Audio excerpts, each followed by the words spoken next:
Prepare-se para entrar em um universo onde a história bíblica se entrelaça com os mitos mais antigos da humanidade. Poucos sabem, mas a figura de Jesus Cristo, como apresentada nos Evangelhos, possui surpreendentes semelhanças com antigos deuses egípcios, principalmente com Horus, o deus falcão. De acordo com textos esotéricos e pesquisadores de religiões comparadas, Horus nasceu de uma virgem chamada Ísis. Foi anunciado por uma estrela no leste, visitado por 3 reis e batizado aos 30 anos, antes de realizar milagres e ser adorado como Salvador. Coincidência? Talvez não.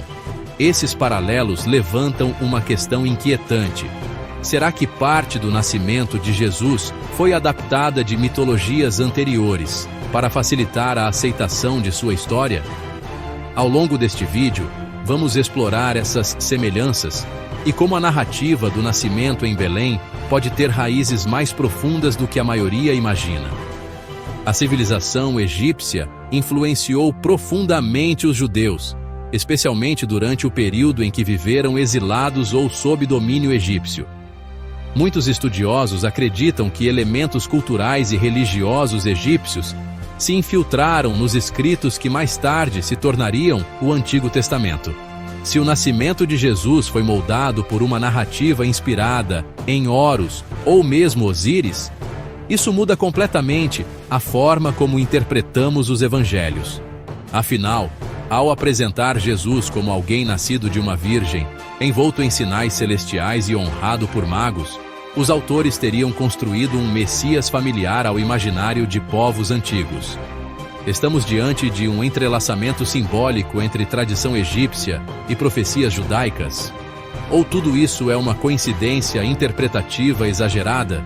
Prepare-se, porque este é apenas o começo de uma jornada que vai desenterrar camadas e mais camadas de uma história muito mais antiga e complexa do que aparenta. E se você acha que já ouviu tudo sobre o nascimento de Jesus, pense de novo. Continue assistindo para entender como o Egito pode estar por trás do maior nascimento da história.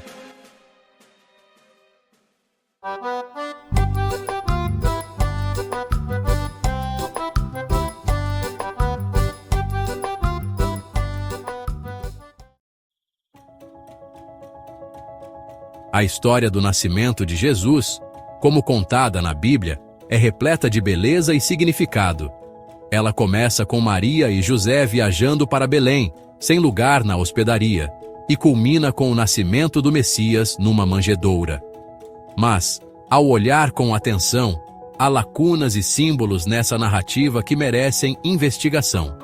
Por exemplo, por que o nascimento de uma figura tão importante para o cristianismo está envolto em elementos tão simbólicos? A presença de pastores, a estrela que guia os reis magos, a escolha de Belém e a ausência total de registros históricos precisos intrigam muitos historiadores. A Bíblia apresenta 2 versões do nascimento, uma em Mateus, outra em Lucas, e elas se diferenciam em detalhes fundamentais. Um evangelho fala da fuga para o Egito, o outro sequer menciona isso. E aqui começa a primeira pergunta: por que o Egito? Um lugar que, para os judeus da época, era associado à escravidão e à idolatria. Seria apenas uma coincidência? Ou havia um motivo oculto?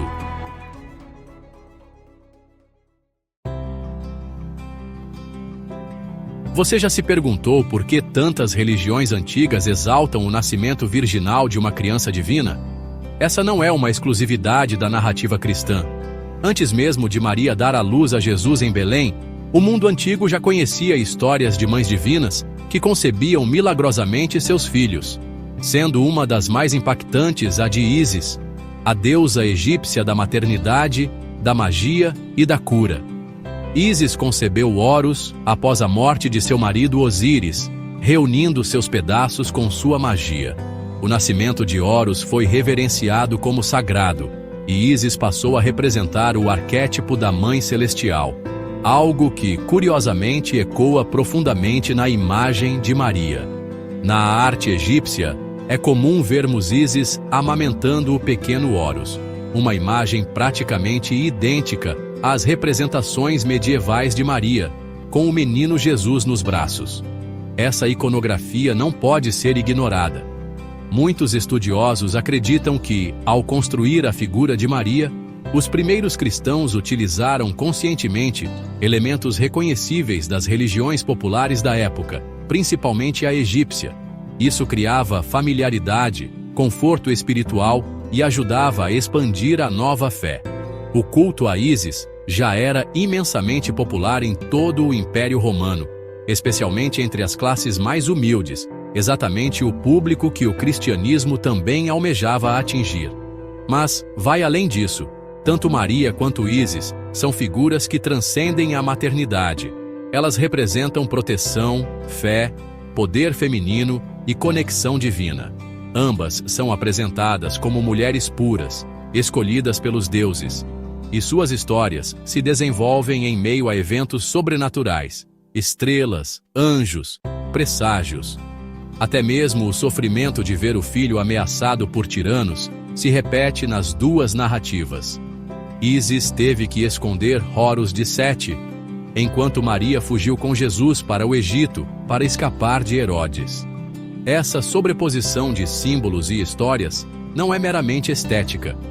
É um indício de como mitologias antigas foram ressignificadas para formar o alicerce das crenças modernas.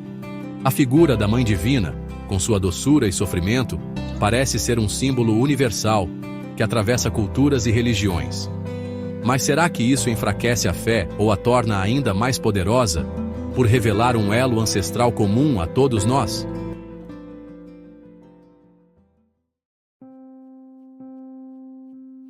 A narrativa da fuga da Sagrada Família para o Egito é uma das mais intrigantes de todo o Novo Testamento. Segundo o Evangelho de Mateus, após o nascimento de Jesus, um anjo aparece a José em sonhos e o alerta sobre os planos de Herodes de matar todas as crianças recém-nascidas. José então foge para o Egito com Maria e o bebê Jesus, onde permanecem até a morte do rei. Mas aqui começa a parte que poucos realmente investigam. Por que o Egito?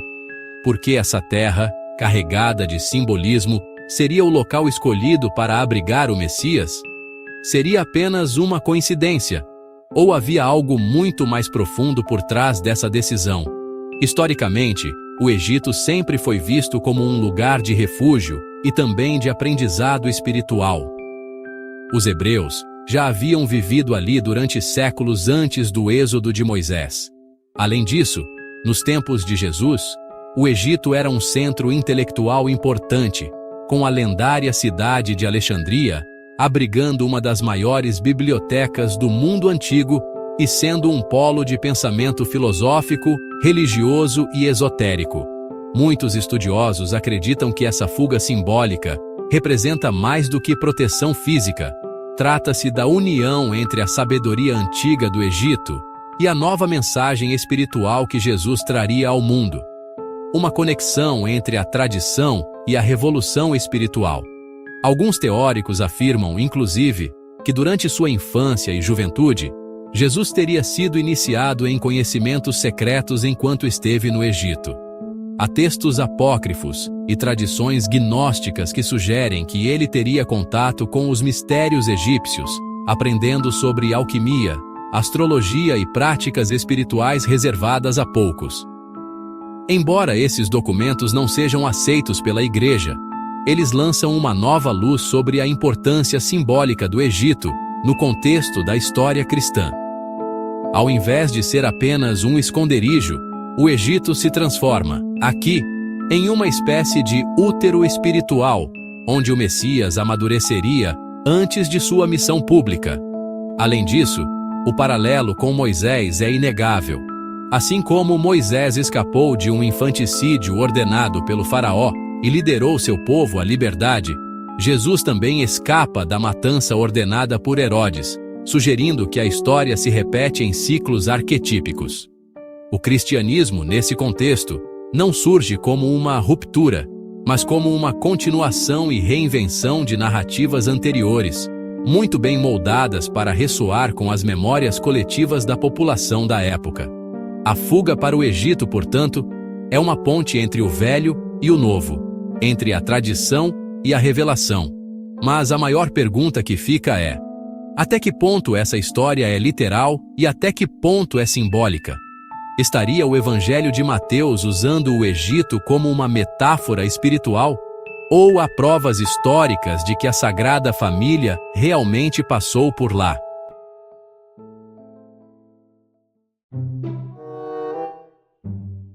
Durante séculos, a pergunta que paira no ar é simples, mas poderosa.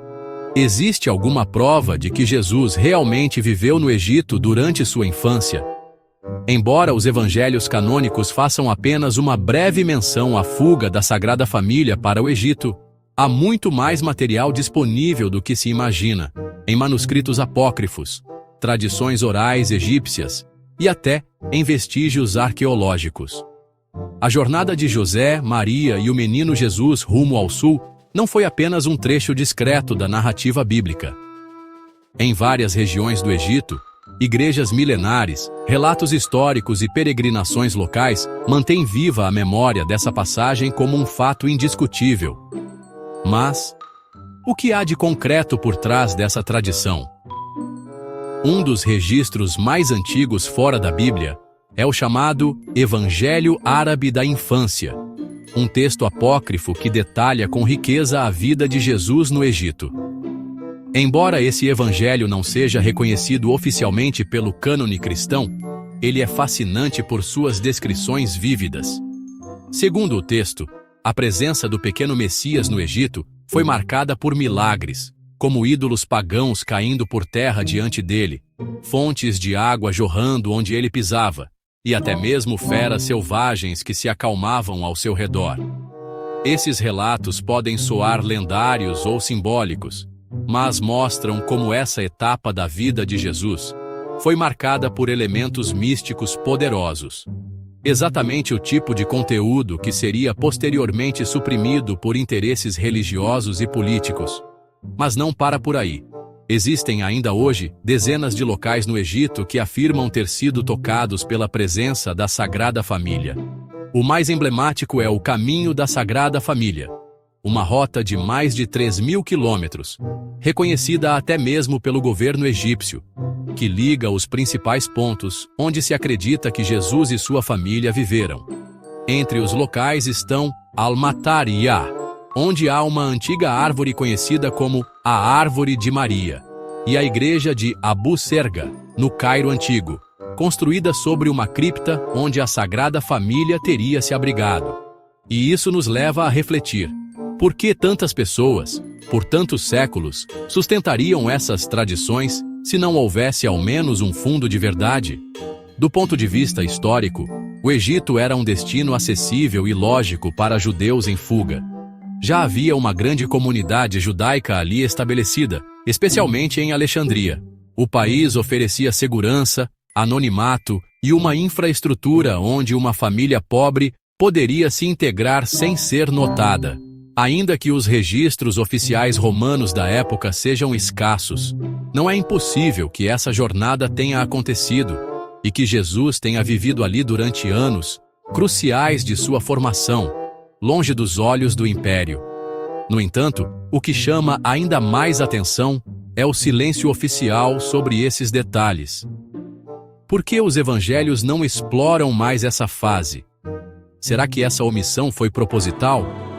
Muitos estudiosos afirmam que essa lacuna foi criada para proteger a doutrina da igreja nascente, que temia a contaminação de ideias pagãs egípcias nas origens do cristianismo. Mas esse apagamento só torna a história mais misteriosa. Afinal, o que Jesus viu, ouviu e aprendeu no Egito? Que conhecimentos ele levou dali para sua missão futura? O Egito foi apenas um abrigo, ou um berço de sabedoria que moldou o próprio Messias?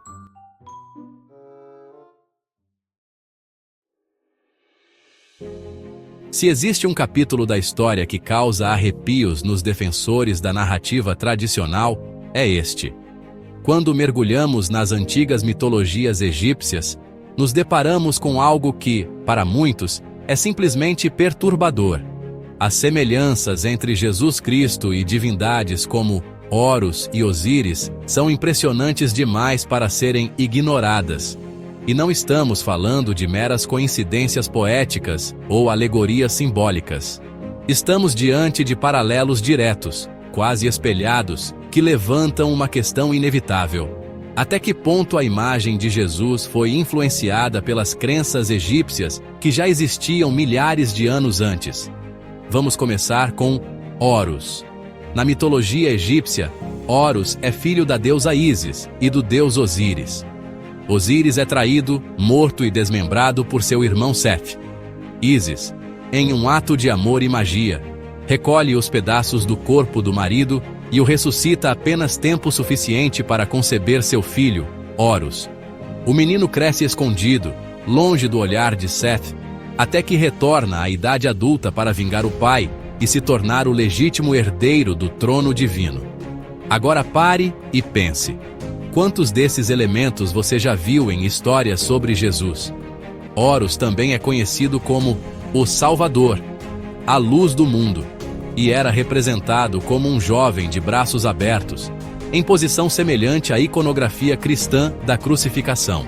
Seu nascimento era celebrado no solstício de inverno, em 25 de dezembro, a mesma data adotada séculos depois para marcar o nascimento de Jesus, apesar de não haver evidência bíblica para esse dia específico. Além disso, Horus teria sido visitado por 3 sábios, guiados por uma estrela, e realizou milagres durante sua vida, como curas e controle sobre os elementos.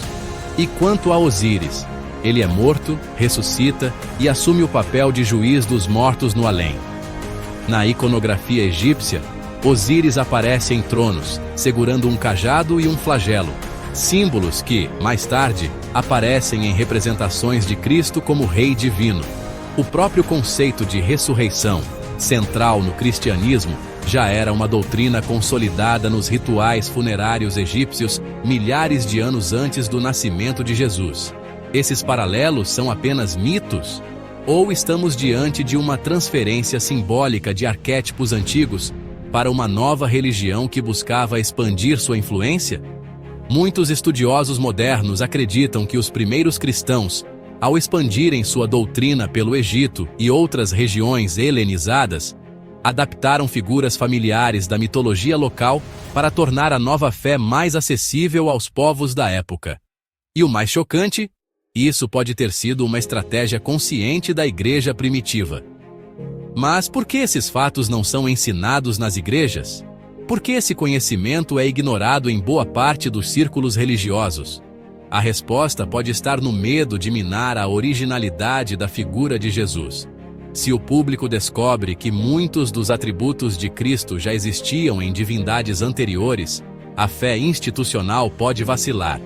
No entanto, conhecer esses paralelos não tira o valor espiritual de Jesus. Pelo contrário, amplia a compreensão sobre como as religiões se moldam com o tempo, absorvendo influências culturais, políticas e mitológicas.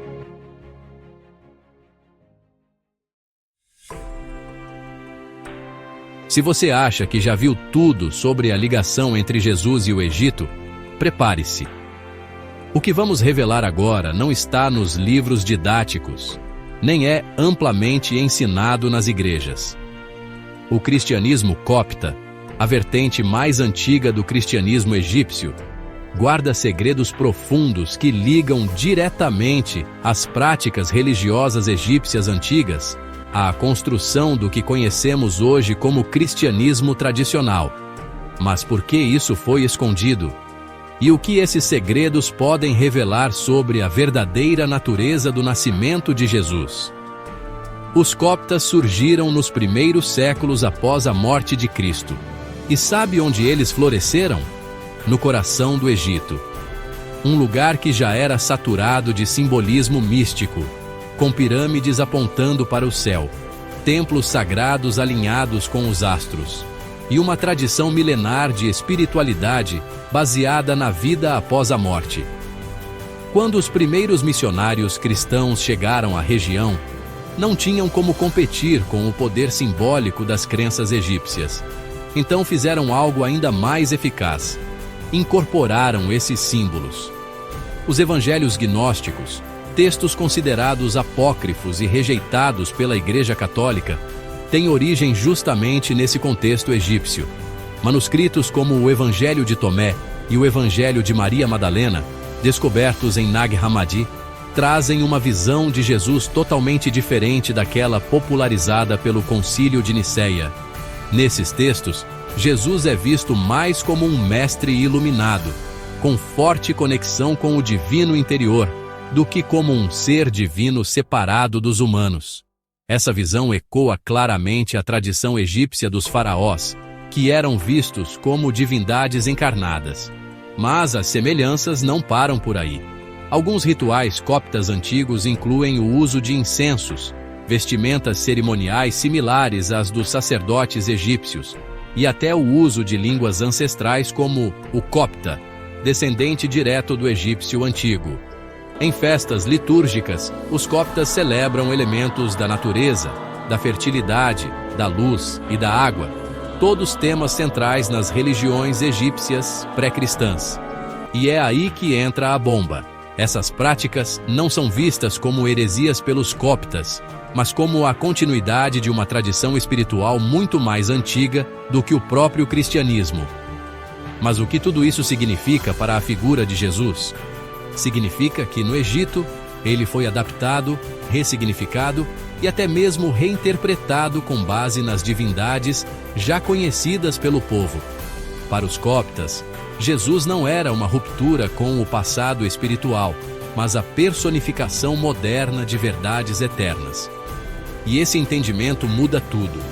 Ele nos faz enxergar Jesus não como uma criação isolada da história, mas como parte de um fluxo espiritual contínuo que começou com Osíris, passou por Horus e se manifestou novamente na figura do Cristo.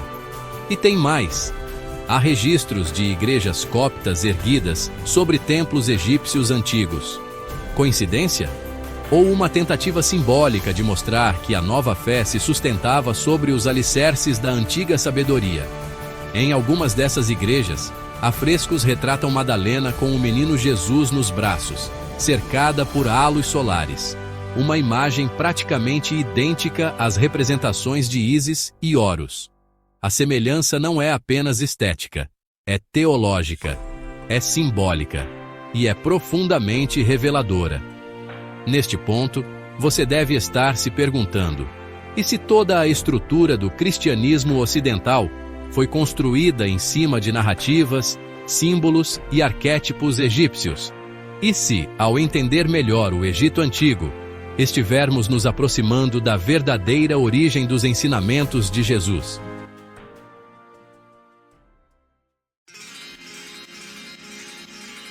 Chegamos agora ao ponto mais delicado de toda essa investigação.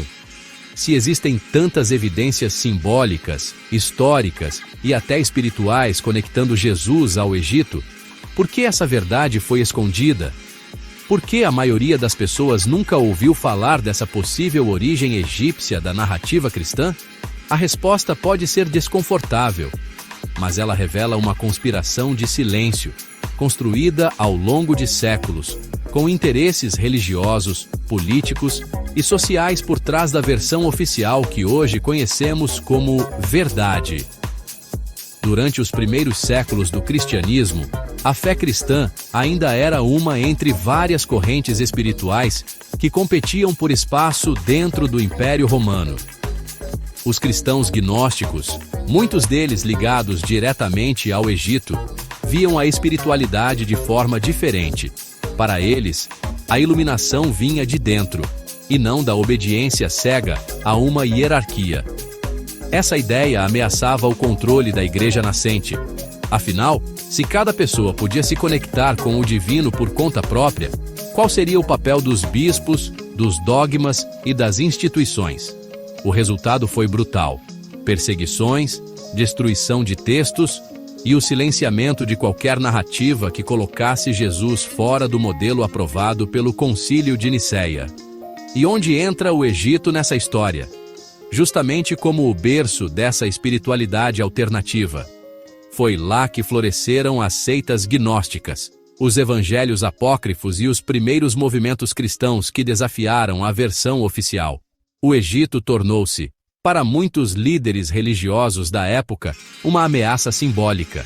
Era necessário apagar essa herança, demonizar as práticas egípcias e transformar o Egito de um berço espiritual em um símbolo de idolatria e pecado. A história foi reescrita, e o Egito passou a ser visto apenas como o lugar da escravidão hebraica e da opressão faraônica, convenientemente esquecendo o tempo em que serviu de refúgio à Sagrada Família. Os evangelhos apócrifos encontrados em Nag Hammadi só vieram à tona em 1945. Ou seja, por mais de 1.600 anos, eles ficaram escondidos, enterrados no deserto egípcio, guardando visões alternativas da figura de Jesus que contrariavam diretamente a doutrina oficial. E mais, alguns desses textos mostram Jesus falando claramente sobre autoconhecimento, sobre o reino de Deus que está dentro de vós, ecoando diretamente os ensinamentos das escolas iniciáticas do Egito Antigo. A manipulação da história não parou por aí. Até hoje, muitos teólogos tradicionais evitam discutir a ligação entre os mitos de Horus e a vida de Jesus, com receio de alimentar teorias que possam enfraquecer a fé. Mas e se o verdadeiro enfraquecimento da fé estiver justamente em esconder suas raízes? Em negar que ela é fruto de uma longa tradição simbólica, construída ao longo de milênios, com contribuições de diversas culturas? Hoje, com o avanço da arqueologia, da historiografia e do acesso à informação, a verdade começa a emergir. Mas ela ainda encontra resistência.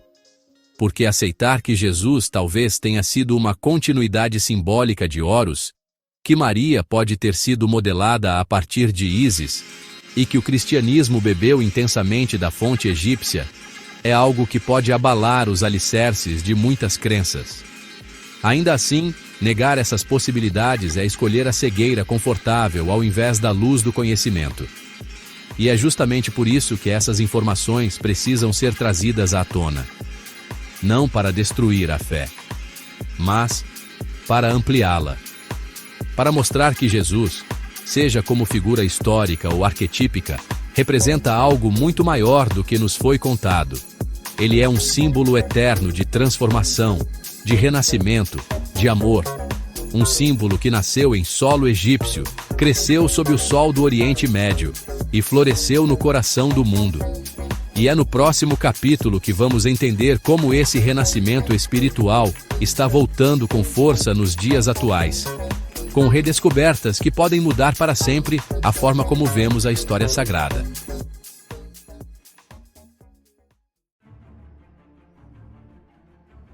Enquanto o mundo moderno mergulha cada vez mais em avanços tecnológicos e intelectuais, uma outra revolução vem se desenrolando silenciosamente: a redescoberta das origens ocultas da espiritualidade. Cada novo fragmento de papiro encontrado no deserto, cada análise comparativa entre os mitos antigos e os textos bíblicos, nos aproxima de uma verdade esquecida: a de que o nascimento de Jesus não foi apenas um evento histórico isolado, mas parte de uma tradição milenar de sabedoria simbólica que encontra suas raízes no solo fértil do Egito Antigo. E o mais impressionante, essa conexão está ressurgindo com força justamente agora, quando o mundo mais precisa de sentido.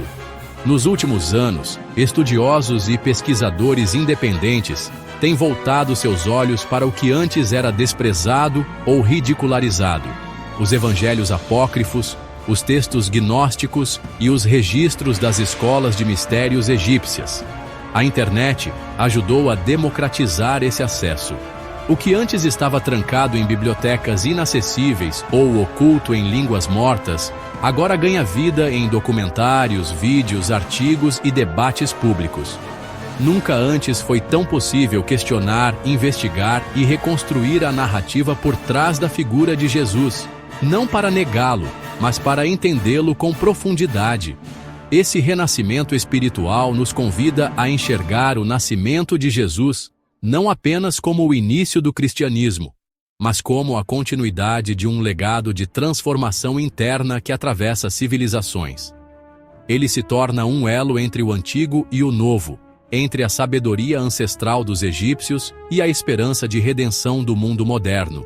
O próprio Egito, que por séculos foi apenas lembrado como o cativeiro do povo hebreu, passa a ser revisto como um berço de luz, onde o simbolismo da vida, morte e renascimento já era ensinado muito antes da era cristã. Essa releitura também dá um novo significado à jornada da Sagrada Família até o Egito. Não se tratava apenas de uma fuga para proteger o recém-nascido, mas de uma imersão simbólica em um dos centros espirituais mais avançados da antiguidade.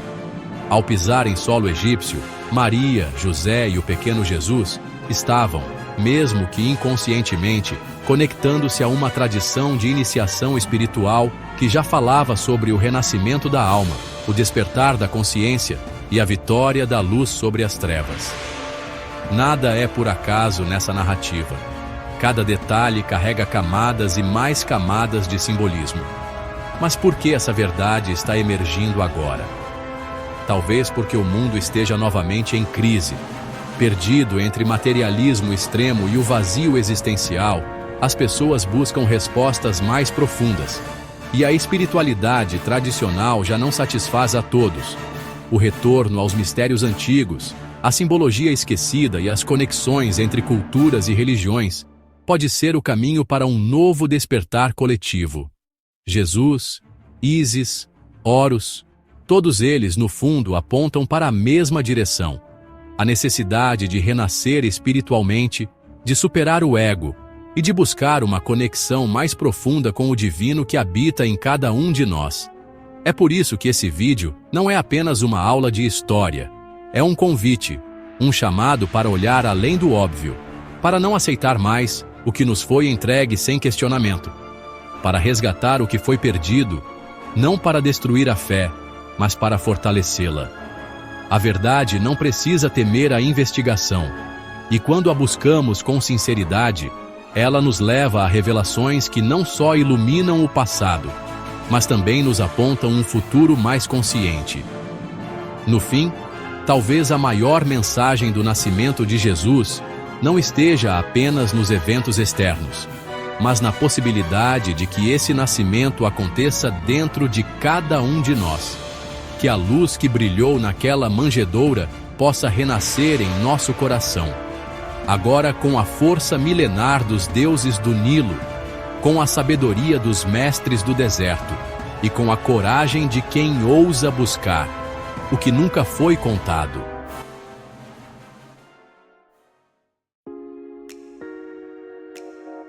Agora que você caminhou conosco por essa trilha de enigmas, símbolos ocultos e conexões inesperadas entre o nascimento de Jesus e os mistérios do Egito Antigo, talvez a pergunta que reste não seja o que é verdade, mas sim, estamos prontos para encará-la.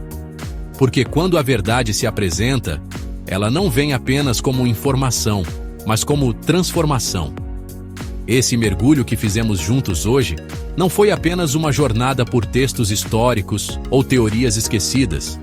Foi, acima de tudo, um chamado para despertar um novo olhar. Um olhar que não se satisfaz com respostas fáceis, mas que ousa questionar, comparar e, principalmente, sentir. Durante séculos, o nascimento de Jesus foi tratado como um evento isolado, desconectado do contexto cultural e espiritual em que ele surgiu. Mas à medida que as peças desse quebra-cabeça se encaixam, desde as influências das escolas de mistérios egípcias até os paralelos entre Horus e o Cristo, vemos que não estamos diante de meras coincidências, e sim de uma tapeçaria espiritual que ultrapassa fronteiras religiosas. A narrativa cristã, como tantas outras mitologias e religiões, é um convite simbólico à transformação interior. E quando compreendemos isso, deixamos de lado a rivalidade entre fé e razão, e passamos a ver que ambas são aliadas na busca pela verdade. Essa verdade, que tantos tentaram esconder, minimizar ou desacreditar, tem resistido ao tempo. Ela está nos mitos egípcios, nas inscrições em pedra, nos evangelhos apócrifos, nos registros gnósticos e, mais importante ainda, está dentro de cada um de nós. Porque a maior revolução que esse conhecimento pode trazer não é sobre o passado, é sobre o agora. Sobre como você vai enxergar o mundo daqui para frente. Sobre como vai interpretar os símbolos, as tradições e até os próprios textos sagrados com uma nova profundidade. A consciência que se abre jamais volta a dormir. Se você chegou até aqui, é porque algo dentro de você quer mais. Quer entender, quer questionar e quer crescer. E é exatamente por isso que esse canal existe. Para te guiar por essas trilhas que muitos evitam, por medo, por conveniência ou por apego ao conhecido. Aqui, a gente não se contenta com o superficial. A gente mergulha. A gente busca o que nunca te contaram. Então, se esse conteúdo te fez refletir, se você sentiu que esse vídeo te entregou algo valioso, compartilha. Não guarda só para você. Se inscreve no canal, ativa o sininho e comenta aqui embaixo. Você acredita que há uma verdade escondida por trás do nascimento de Jesus? Queremos ouvir você, porque esse espaço também é seu. A jornada não termina aqui. Pelo contrário, ela está apenas começando. E a cada novo vídeo, vamos continuar desvendando os maiores mistérios da história, da fé e da humanidade. Prepare-se, porque o que vem por aí é ainda mais revelador. Até o próximo capítulo.